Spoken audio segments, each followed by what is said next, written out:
नहीं निशा, मेरी शादी हो चुकी है। मैं अब रचना को नहीं छोड़ सकता। बात को समझो ना बेबी। ठीक है, अगर तुम मेरे लिए कुछ कुर्बान नहीं कर सकते तो होने दो मुझे बर्बाद। परसों ही घर पर लड़के वाले देखने आए थे, अब मैं उस लड़के से ही शादी करूंगी।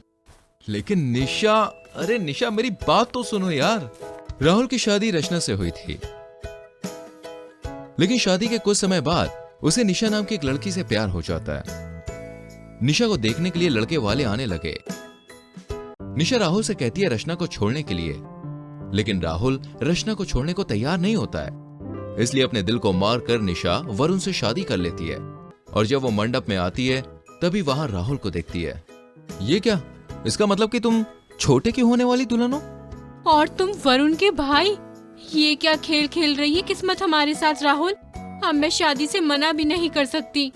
निशा की शादी राहुल के सगे छोटे भाई वरुण से हो जाती है और वो राहुल की बीवी रचना की देवरानी बन जाती है। देवरानी जी पधारिए, आज आपकी पहली रसोई है। ये रस्म बहुत ही जरूरी होती है, इसलिए ये लो, इस कलश की पूजा करके माँ अन्नपूर्णा का ध्यान करके खाना बनाना शुरू करो। ठीक है जेठानी जी, थैंक यू। अब राहुल और निशा एक दूसरे के साथ तो नहीं थे, लेकिन एक ही छत के नीचे रह रहे थे। जब सभी डाइनिंग टेबल पर खाना खा रहे होते हैं तभी निशा अपने पैरों से राहुल के पैरों को छूती है और वो उसे रोमांटिक निगाहों से देखती है, जिससे राहुल बिल्कुल फ्लैट हो जाता है। पानी। हे भगवान, आपको तो बहुत खांसी आ रही है। ये लीजिए राहुल, पानी पीजिए। जरा धीरे धीरे खाइए ना खाना जेठ जी, आपकी कौन सी ट्रेन छूटी जा रही है। राहुल और निशा मौका देखते ही घर में छुप छुप कर रोमांस करने लगते हैं।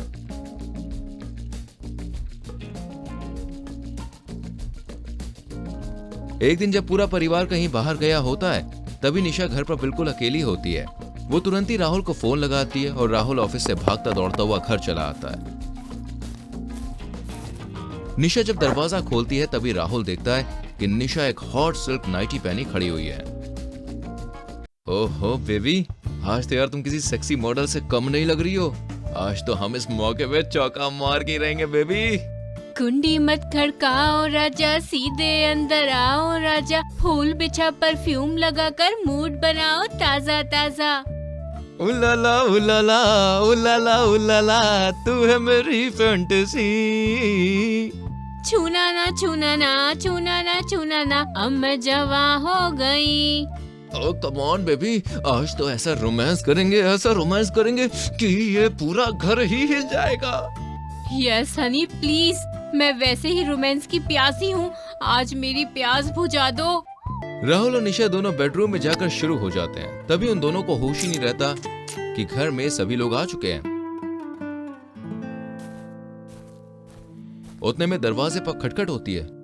निशा, अरे ओ निशा, कहाँ हो तुम? अरे सो गई क्या? अरे दरवाजा तो खोलो, अंदर से लॉक क्यों किया है? राहुल और निशा दोनों के पसीने छूट जाते हैं। दोनों बहुत ज्यादा घबरा जाते हैं। अब हम क्या करेंगे? डिस्को डांस करेंगे। अरे कैसी बातें कर रही हो, जवाब दो छोटे को। मैं खिड़की से निकलता हूँ। राहुल जल्दी से अपनी शर्ट पहन लेता है और खिड़की से भाग जाता है। निशा नींद का बहाना करके राहुल को संभाल लेती है। ऐसे ही वो दोनों एक ही घर में रहकर मौका मिलने पर उसका पूरा फायदा उठाते हैं और रोमांस जारी रखते हैं। लेकिन एक दिन जब रात को 2 बजे रचना पानी लेने उठती है तभी वो किचन की लाइट जलती हुई देखती है और वो देखती है कि उसका पति उसकी देवरानी के साथ रसोई में रोमांस कर रहा था। ये देखकर उसके हाथ से कांच का जग नीचे गिर जाता है और वो टूट जाता है। हे माँ, माता जी। सभी घर वाले रचना की चिल्लाहट सुनकर वहां पर इकट्ठा हो जाते हैं और निशा और राहुल का सच सबके सामने आ जाता है। वो दोनों सभी को बताते हैं कि कैसे निशा को शादी के दिन ही पता चला कि वरुण और राहुल भाई हैं। वो जो भी हो, लेकिन तूने एक साथ 2 लोगों के दिल तोड़े हैं। बेशरम कहीं की, शर्म नहीं आई तुझे अपनी ही जेठानी का घर तोड़ते हुए? तभी मैं सोचूं कि राहुल की शर्ट से निशा के परफ्यूम की खुशबू क्यों आती रहती है। निशा, ये तुमने अच्छा नहीं किया। और भैया, आपसे मुझे ये उम्मीद कभी नहीं थी। इसके बाद वरुण घर छोड़कर अब लंदन में सेटल हो जाता है। वो निशा से बिल्कुल अलग हो जाता है और रचना भी राहुल को छोड़कर मायके चली जाती है। दोस्तों, कहानी अच्छी लगी हो तो लाइक और शेयर करो। शीला और विवेक दोनों अपने 2 बेटा बेटी के साथ हंसी खुशी अपना जीवन बिता रहे होते हैं। शीला जो कि हाउसवाइफ थी, वो सारा दिन घर के बच्चों में व्यस्त रहा करती थी। एक बार की बात है, बेल बजती है। आप कौन? अरे हम आपका पड़ोसी बंटू। अरे भाऊजी, हम पड़ोस में नए नए आए हैं। अच्छा बताइए, क्या हेल्प चाहिए थी आपको? वो का है ना, हम नए नए आए हैं तो सोचा पड़ोसियों से तनिक जान पहचान बना ली जाए। आखिर पड़ोसी ही तो पड़ोसी के काम आते हैं ना। ये लीजिए, हम आपके लिए ई मिठाई लाए हैं। जी शुक्रिया, आइए चाय पी के जाइए। अरे नहीं नहीं नहीं नहीं, हम कौनों दिन अपने परिवार के साथ आवेंगे। आप भी जरूर आइएगा हमारे घर। जी जी। अरे कौन था शीला? पड़ोस में कोई बंटू कहकर आदमी अपने परिवार के साथ रहने आया है, तो वही मिठाई देने आए थे। अच्छा अच्छा अच्छा, ठीक है। ऐसे ही दिन बीतते जाते हैं। दोनों के परिवार आपस में घुल मिल जाते हैं। विवेक, बंटू, शीला और कन्या, चारों में अच्छी बॉन्डिंग हो गई थी। वहीं शीला और बंटू के बच्चे भी आपस में घुल मिल गए थे। देखो तो कितने कम दिन हुए हैं यहाँ आए हुए, और आप लोगों से कितनी अच्छी बॉन्डिंग हो गई है हमारी। एकदम परिवार जैसा फील होता है। जी सच में। वहीं कन्या एक वर्किंग लेडी थी और विवेक भी सारा दिन काम पर रहता था। यहाँ बंटू के पास कोई काम नहीं था, जिस कारण वो घर और बच्चों को अच्छे से मैनेज कर रहा होता है। एक दिन शीला और बंटू सब्जी लेके घर आ रहे होते हैं। तभी अच्छा बंटू जी, एक बात बताइए, आप घर बच्चा सब कैसे मैनेज कर लेते हो? अरे जैसे आप कर लेती हैं शीला जी। हम औरतों को तो इतना करने के बाद भी पति की डांट सुननी पड़ती है। क्या आपको भी कन्या जी ऐसे ही ताने मारती हैं? अब जो कमाएगा वो ताना तो देगा ना जी। फिर बंटू वहां से चला जाता है। वहीं शीला को बंटू उसके जैसा लगता है। सारा दिन घर में कोई नहीं रहता, जिस कारण दोनों बहुत बोर होते हैं। तो सारा काम करके दोनों साथ में ही फिर टाइम स्पेंड करते हैं। पता है बंटू जी, हमें जितना अच्छा आपके साथ लगता है ना, हमें कभी विवेक जी से उतना प्यार नहीं मिला। हमारा भी कुछ ऐसा ही हाल चाल है। क्यों ना हम दोनों भाग चले। इसके बाद दोनों मंदिर में जाके शादी कर लेते हैं और बंटू शीला को लेके घर आ जाता है। ये सब क्या है बंटू जी? हमारी ही पड़ोसन को सौतन बनाकर हमारे ही घर लेकर आ गए हो आप। ये आपने ठीक नहीं किया। अरे कन्या, हम शीला जी से बहुत प्यार करते हैं और इनके बिना नहीं रह सकते अब। और जो शादी के समय हमारे साथ जीवन भर की कस्में खाई थी, वो सब भूल गए आप? हाँ, शीला जी के प्यार में हम सब भूल गए। वहीं कन्या घर के बाहर जाके रोने लगती है। देखो कन्या जी, आपके पति और हमारी बीवी ने एक दूसरे से शादी कर ली है। अब एक ही रास्ता है, इनको सबक सिखाने के लिए एक तरकीब है मेरे पास। इसके बाद विवेक और कन्या एक दूसरे से शादी कर लेते हैं और अपने बच्चों को भी भानु और शीला के पास भेज देते हैं। वहीं विवेक और कन्या की शादी देखकर दोनों को बहुत गुस्सा आता है, लेकिन जब उन्होंने खुद ही गलती कर दी है तो वो कहते भी क्या। वहीं जब बच्चों का भार दोनों पर पड़ता है और कमाई का कोई जरिया नहीं होता, तो दोनों एक दूसरे से परेशान हो जाते हैं और घर में झगड़े फसाद शुरू हो जाते हैं। इसके बाद दोनों को अपनी गलती का एहसास होता है और वो अपने पति पत्नी के पास वापस माफी मांगने चाहते हैं। हाँ जी, मुझे माफ कर दो प्लीज, इसे छोड़ दो, मैं आपके पास वापस आना चाहती हूँ। हाँ कन्या, मुझे माफ कर दो, प्लीज मेरे पास लौट आओ। तुम दोनों को साथ रहना था ना, तो अब रहो ना साथ। हाँ, हम तुम्हें कभी माफ नहीं कर सकते। इसके बाद दोनों घर का गेट बंद कर लेते हैं। वहीं शीला और बंटू की हालत बद से बदतर हो जाती है। अच्छी लगी कहानी तो जल्दी से वीडियो को लाइक और शेयर करो। कोयल दिखने में बहुत ही सुंदर थी, लेकिन कोयल में एक ही समस्या थी कि वो बोलती बहुत थी, जिस कारण उसके ससुराल में सभी उससे बहुत परेशान रहते थे।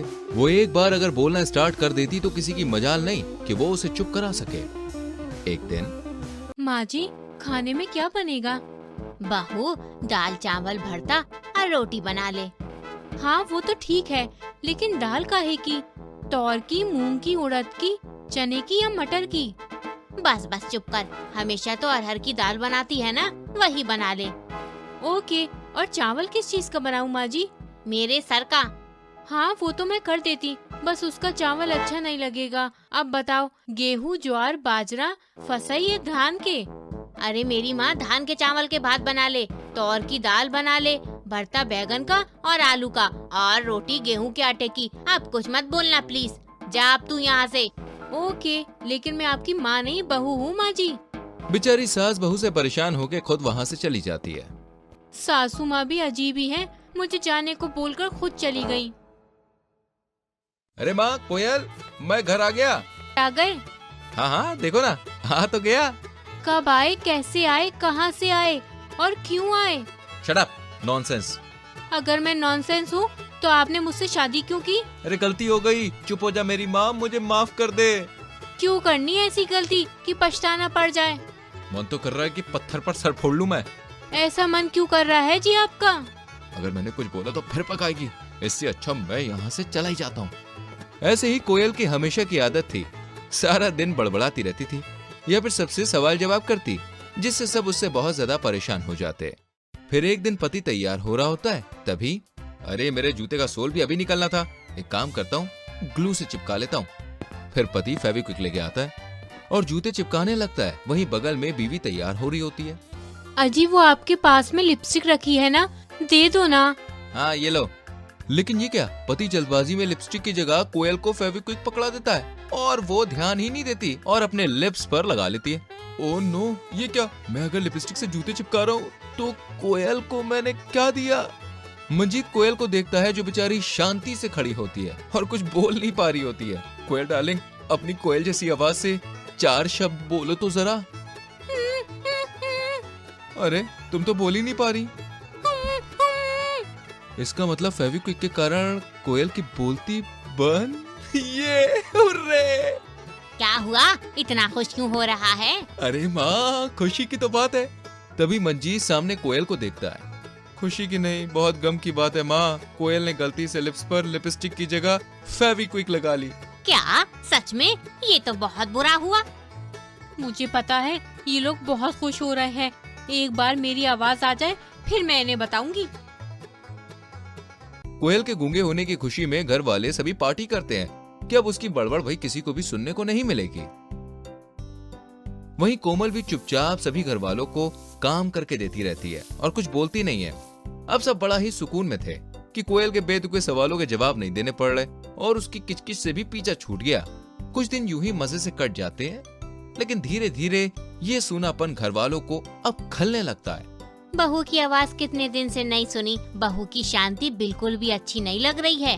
हाँ माँ, भले ही ये सारा दिन रेडियो की तरफ बजती थी, लेकिन इसके बजने में भी एक अलग ही सुकून था ना। भाभी की चप्पड़ चप्पड़ तो मुझे भी नहीं पसंद थी, लेकिन पता नहीं क्यों इनकी आवाज जब से नहीं सुनी अच्छा नहीं लग रहा है मुझे। मैं आज ही कोयल को डॉक्टर के पास लेके जाता हूँ। फिर मंजीत कोयल को डॉक्टर के पास ले जाता है और कोयल का ट्रीटमेंट होता है, जिसके बाद वो फिर से बोलने लगती है। अरे मेरी कोयल, कुछ बोल दो। क्या बोलूं जी, और कैसे बोलूं? कहाँ तक बोलूं, कितना बोलूं और कहाँ से बोलूं? मुंह से? क्यों, पिछवाड़े से बोलने का इरादा है क्या तेरा? नहीं, बोलना तो आगे से ही था, लेकिन कुछ नहीं, तेरी आवाज ना सुनो तो मन नहीं लगता, सुनो तो दिमाग ही काम करना बंद कर देता है। बहू तू भी क्या चीज है? हाँ मैं चीज बड़ी हूँ मस्त मस्त, मैं चीज बड़ी हूँ मस्त। अच्छी लगी कहानी तो जल्दी से लाइक और शेयर कीजिए